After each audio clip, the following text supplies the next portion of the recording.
नमस्कार दोस्तों, मैं मिथुन सिंह स्वागत करता हूं आप सभी का इस प्लेटफॉर्म पे जहां पे आपको हर तरह की जेन्युइन और ऑथेंटिक इन्फॉर्मेशन दी जाती है। तो चलिए शुरू करते हैं आज हिंदी की class. Eklavya model residential school की प्रिपरेशन कर रहे हो आप तो आपने बिल्कुल सही वीडियो पे क्लिक किया है। तो आज हम लोग हिंदी के बेहतरीन इंपॉर्टेंट क्वेश्चनों को देखने जा रहे हैं। तो देखिए, सबसे पहला क्वेश्चन आपके सामने ये रहा। एक तो करेला दूजे नीम चढ़ा, इस लोकोक्ति के सटीक अर्थ को दिए गए विकल्पों में से चयन कीजिए। यानी कि ये जो एक लोकोक्ति दी गई है, एक तो करेला या और दूजा नीम चढ़ा, यानी कि देखो, एक तो करेला का खुद ही कड़वा होता है और उसके ऊपर अगर नीम के ऊपर अगर करेला चढ़ जाए तो क्या होगा, बिल्कुल कड़वा कड़वा होगा। यानी कि जो टेस्ट, जो रिजल्ट होगा वो ही बहुत क्या होगा, नुकसानदायक होगा, अच्छा नहीं होगा।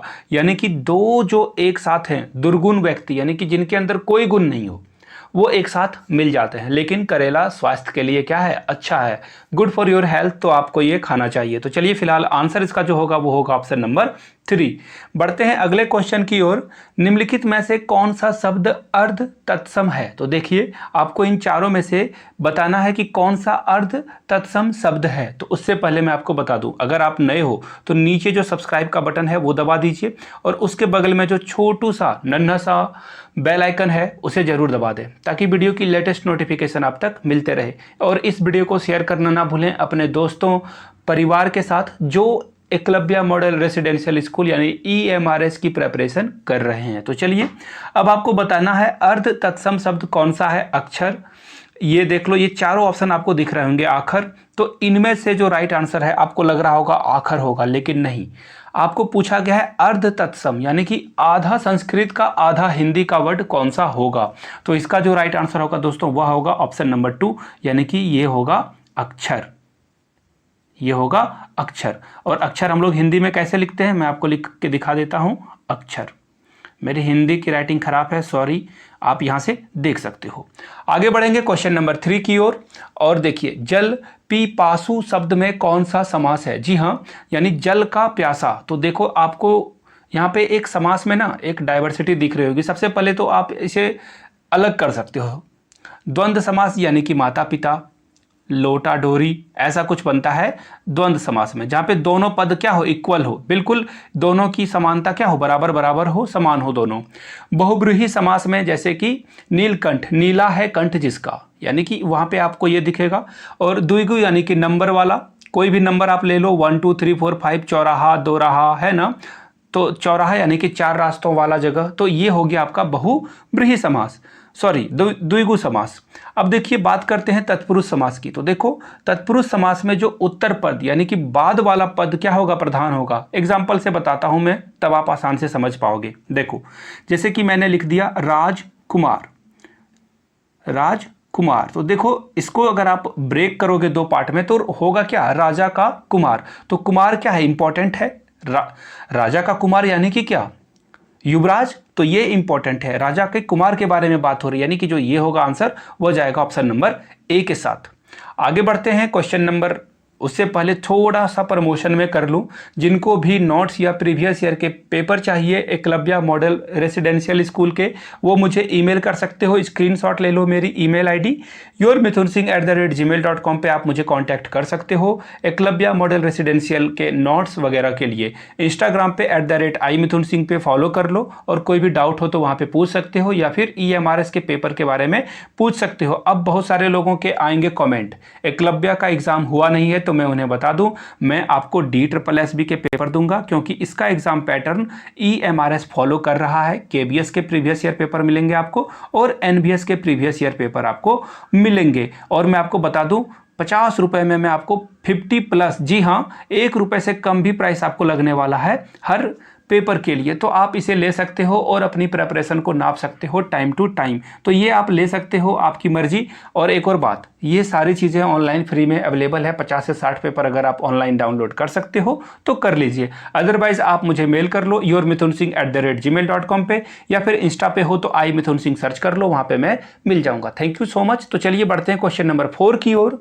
जिस संज्ञा से पदार्थ में पाए जाने वाले किसी धर्म का बोध होता है उसे क्या कहते हैं? तो देखिए, सबसे पहले पदार्थ में पाए जाने वाला धर्म का बोध मतलब क्या हुआ। देखो, धर्म मतलब क्या हुआ, जहाँ पे थोड़ी सी करुणा आए, दया का भाव आए, तो ये सारे जहाँ पे भी भाव की बात आ जाए तो वो क्या हो जाएगा, भाववाचक संज्ञा हो जाएगा। और भाववाचक संज्ञा में आप कैसे इस वर्ड को देखते होगे, दयालु।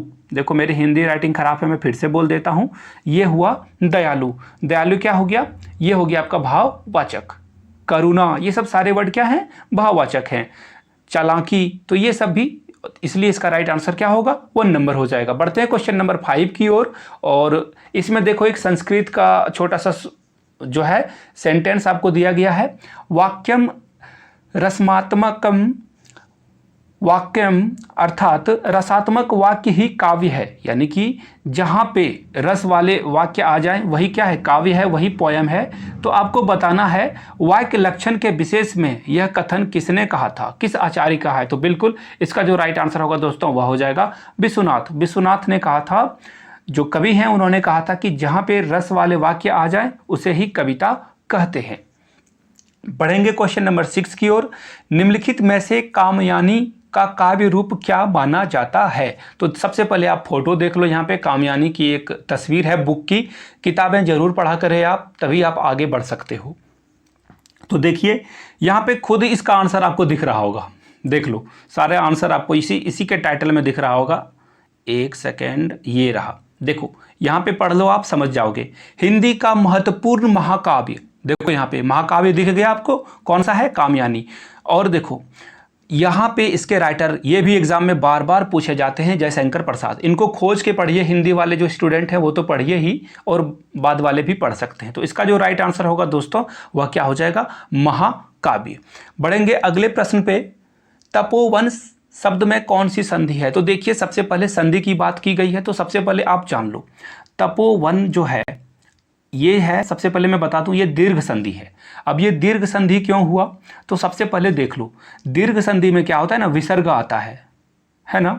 तो सॉरी, ये विसर्ग संधि है, दीर्घ संधि नहीं है, आई एम सॉरी, ये है विसर्ग संधि। और विसर्ग संधि में विसर्ग आता है कैसे, जैसे देखो तपह, इसमें इसे अगर आप 2 भागों में डिवाइड करोगे संधि को, तपह जोड़ वन हो जाएगा, है ना। तो ये जो है देखना, और ये विसर्ग जो है मिलकर के कैसे बन जाता है, ये एकार बन जाएगा, ऐसे बन जाएगा, आप देख लेना। तो ये इसका क्या होगा राइट आंसर, वह जाएगा राइट आंसर किसके साथ, विसर्ग के साथ, यानी कि ऑप्शन नंबर 4। बढ़ेंगे अगले प्रश्न पे। खड़ी बोली हिंदी की किस उपभाषा के अंतर्गत आती है। तो देखिए इसका जो राइट आंसर होगा दोस्तों वह बिल्कुल हम लोग का जो राइट आंसर जाएगा 8 का, वह जाएगा 2 के साथ, यानी कि पश्चिमी हिंदी, ये क्या है, राइट है। बढ़ेंगे क्वेश्चन नंबर 9 की ओर। निम्नलिखित में से कौन सा युग्म असंगत है, यानी कि इररेलीवेंट है। इररेलीवेंट है, जो कि इन तीनों में से कहीं आपको सिमिलर दिखेगा और एक चौथा अलग है। तो पढ़ते हैं ऑप्शन को। खाना पीना, आचार विचार, नॉन तेल, अन्न जल। अब नॉन मतलब यहाँ पे हुआ नमक, याद रखना ये है नमक। तो देखिए यहाँ पे सारे चीज़ों को ना आप देखना, एक राइमिंग आपको दिख रही होगी, खाना पीना में नहीं दिख रहा होगा। आप बोलते हो खाना पीना हो गया, दोस्तों से बातचीत करते हो तो पूछते हो खाना पीना हुआ, तो ये हो गया इसका राइट आंसर कौन सा, यही। और आपको पूछा गया था कौन सा इररेलीवेंट है, तो इसलिए हमारा क्या है, इररेलीवेंट ये है। सारे चीज़ को पढ़ के देख लो, आचार विचार, नॉन तेल, अन्न जल, ये सब क्या है, बिल्कुल करेक्ट वे में है। बढ़ते हैं क्वेश्चन नंबर 10 की ओर। उस मूल ध्वनि को जिसके खंड ना हो सके उसे क्या कहते हैं। बिल्कुल आसान सा प्रश्न है। जब आप हिंदी ग्रामर पढ़ोगे तो सबसे पहले आपको पढ़ना पड़ता है वर्ण। तो आप लोग देखो वर्ण में जो है, यानी कि वर्ण यानी कि लेटर, जैसे कि ABCD लेटर है, उसी तरह से क्या है क ख ग, है ना। और वर्ण को 2 भागों में बांटा गया है, पहला है स्वर वर्ण और दूसरा है व्यंजन वर्ण। उसके बाद देखो इसे और भी आप अलग कर सकते हो, संयुक्त व्यंजन, संयुक्त वर्ण भी होते हैं जहाँ पे स्वर और व्यंजन मिलके बनते हैं। तो वह मूल ध्वनि जिसे अलग नहीं किया जा सके। तो इसका जो राइट आंसर होगा दोस्तों वह हो जाएगा वर्ण। अब आगे बढ़ें उससे पहले मैं आप लोगों से एक प्रश्न पूछना चाहूँगा कि टोटल हिंदी में वर्ण कितने हैं कंप्लीटली। अब कोई 33 मत बोल देना, 33 नहीं है, आपको टोटल बताना है कितने वर्ण है। तो कमेंट करके आंसर करना आप लोग, तो मुझे पता चल जाएगा कि कितने लोगों ने यहाँ तक इस वीडियो को देखा है। आपके आंसर से मुझे रिफ्लेक्ट होके पता चलेगा। नहीं पता तो हिंदी व्याकरण की किताब खोज लो। एक और बात, हिंदी व्याकरण की एक बेहतरीन किताब आपको मिलेगी, कहाँ की, राजस्थान की ऑफिशियल वेबसाइट पे। कोई बात नहीं, मैं उसका लिंक आपको टेलीग्राम चैनल पे दे दूंगा। आपको हमारे डिस्क्रिप्शन बॉक्स में टेलीग्राम चैनल का लिंक मिल जाएगा और नीचे कमेंट सेक्शन में आपको मिलेगा हमारे प्लेलिस्ट का लिंक, जहां पे EMRS की प्रिपरेशन के लिए लगातार एजुकेटेड वीडियो, एजुकेशन से रिलेटेड यानी कि जो क्वेश्चन है पार्ट ए के लिए मैं लगातार प्रोवाइड करा रहा हूं। तो इस वीडियो को के साथ साथ अदर वीडियो भी देखना चाहते हो, कंप्यूटर और जीके की वीडियो मैंने पहले डाल रखी है, तो प्लेलिस्ट से जाके आप देख सकते हो। तो चलिए, आपने इस वीडियो को देखा, इसके लिए आपका शुक्रिया।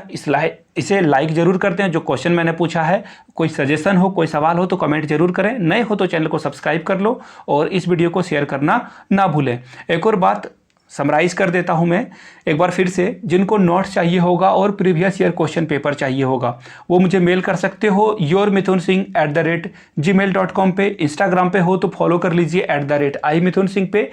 कोई भी डाउट हो तो भी आप पूछ लेना। ये नहीं कि सिर्फ आपको डाउट नहीं बताया जाएगा, सिर्फ मैं अपने नोट्स या प्रीवियस ईयर पेपर को ही सेल करूंगा वहाँ पे। कोई भी डाउट हो आपका तो बेहिचक आप वहाँ पे पूछ सकते हो। Thank you so much. You guys are amazing. Keep reading, keep learning, keep growing.